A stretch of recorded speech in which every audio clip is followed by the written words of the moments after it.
אני חקלאי כבר משנת 68, כאשר התגייסתי לצבא, לנחל, הייתי בגרעין נחשון, שם התחלנו בעצם את הניסיון החקלאי שלנו. ובשנת 1978 עברתי אני ומשפחתי למושב גני טל.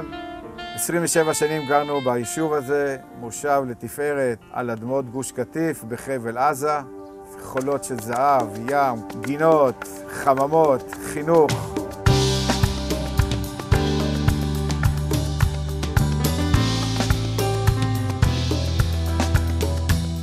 באוגוסט 2005 קיבלו החלטה שהולכים לגרש אותנו, להוציא אותנו מהבתים שלנו בגוש קטיף, לעזוב בית שבנית וחממות שבנינו ועסק כלכלי.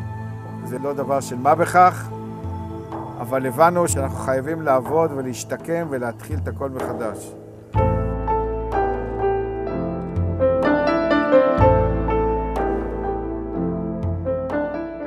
כשאני התחלתי ובניתי את החממות כאן בקיבוץ חפץ חיים בשנת 2007, הגעתי הנה ממש מחוסר ברירה. התוכנית שהייתה לאחר גירוש, שאנחנו נהיה באתר זמני במשך כשנה, ותוך שנה אנחנו נבנה בית, נבנה חממות ונתחיל לעבוד. בשנת 2007, כשזה היה כבר שנה וחצי לאחרי שראיתי שהעסק מתעכב, החלטנו שאנחנו שוכרים את האדמה, וגם לעניין של שנה-שנתיים. במהלך השנתיים האלו הקמנו פה את שולחנות הגידול, התחלנו לשתול את העציצים, וקיוויתי שאני אקבל את השטח שלי על אדמות גני טל. והיום, בשנת 2014, אחרי שקיבלתי את האישורים, קיבלתי את הקרקע במושב גני טל, צריך להרים את הכל, לבנות משק מחדש, לא עסק זול, עסק מאוד יקר. אחרי שבעצם את כל כספי הפיצויים שמתי בבנייה של המשק הזה, אני יודע שאני נכנס לאיזשהו מהלך לא קל, להקים מושב, להקים חממות מחדש, ופעם שלישית שעכשיו אני נאלץ לפרק את הכל ולבנות מחדש. זה לא דבר קל.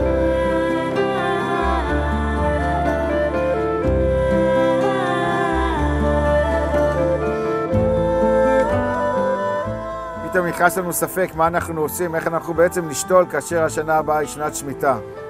פניתי לרב צבי יוסף רימון באלון שבות, איש גדול בתורה, והפתרון שאנחנו הולכים בעצם לגדל בשנת השמיטה, על פי כל ההלכות, על פי כל החומרות שישנם, וזה אומר שאנחנו נכסה את הקרקע גם בניילון וגם בבלריג, שזה מין ירייה שחורה. השתילים נמצאים במבנה סגור, העציץ מנותק. כך שבעצם על פי כל התנאים אנחנו נגדל ונשמור את השביעית על פי ההלכה.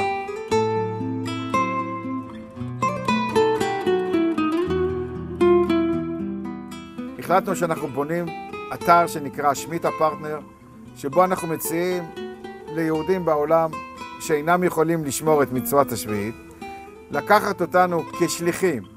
אנחנו נשמור את שנת השביעית, ובעצם תרומתכם, אתם מהווים חלק בלתי נפרד משמירת השביעית על ידי משתלות סנדר במושב גני טל. בכניסה לחממה אנחנו נקים לוח מיוחד, שבו נציין את שמות כל השותפים בקיום מצוות השמיטה ובבניין הארץ.